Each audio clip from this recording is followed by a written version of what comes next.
সব সময় কি তরকারি তরকারি ঝোল খেতে ভালো লাগে বলেন? আসেন আজকে আমরা একটু ভাজা ভাজি খাই।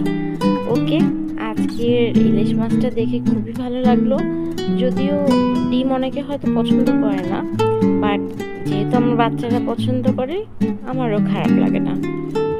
তো আসেন, আজকে কিছুই করব না তেমন, জাস্ট ইলিশ মাছগুলা ভেজে নিলাম।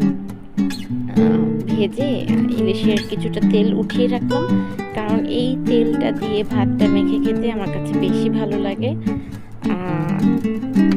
আর সবসময় ভাজাভাজি করলে আমি একটু পেঁয়াজ কাঁচামরিচ তো পেঁয়াজা করে উপরে দিয়ে রাখি। এটা ভাতের সাথে খেতেও ভালো লাগে, আর এটা ছাড়া আমার মনে হয় কি যে সার্ভ করাটা বৃথা, মানে ভালো লাগে না। তো এই তো, আর এর সাথে থাকবে অবশ্যই পটল ভাজা, কারণ ভাবলাম আজকে একটু ভাজা ভাজিই থাকুক।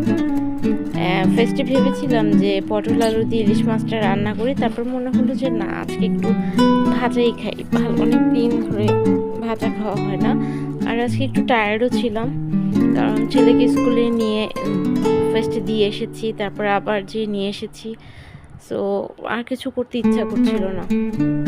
অলমোস্ট আমি রান্নাটা করতেছি এখন অলমোস্ট 2:30 বাজে, তো আমাকে ঝটপট করতে হবে। এই তো, আর সেইমভাবে দো পেঁয়াজা করে আর কি পটলটাও করে নিলাম। আর এটা হচ্ছে আপনার লাউয়ের ডাল। আর এই তো, এখন আমি একটুখানি ভিডিও করে নিচ্ছি।